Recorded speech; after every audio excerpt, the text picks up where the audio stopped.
दाहोद से एक खबर सामने आ रही है जहां पर 6 साल की बच्चे के साथ छेड़खानी का मामला उजागर हुआ है। इस मामले में दाहोद पुलिस की ओर से सिद्दीक उर्फ कालिया नाम के आरोपी की गिरफ्तारी भी कर ली गई है। तब आपको बता दें कि बच्चे के पिता ने दाहोद ए डिवीजन पुलिस थाने में शिकायत दर्ज करवाई थी। तब पुलिस ने पॉक्सो एक्ट के तहत गुनाह दर्ज कर आरोपी की गिरफ्तारी की है। घर के नजदीक एक बंद पड़ी हुई जगह में गाड़ी में बच्चे को ले जाकर इस आरोपी ने बच्चे के साथ छेड़खानी की है।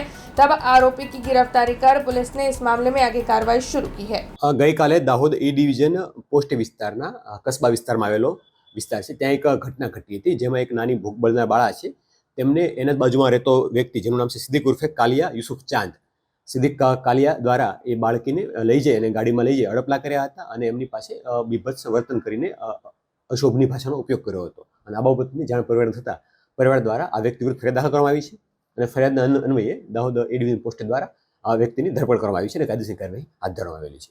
हमसे जुड़े रहने के लिए हमारे YouTube चैनल को सब्सक्राइब करें और नई वीडियो की नोटिफिकेशन के लिए बेल आइकॉन को दबाएं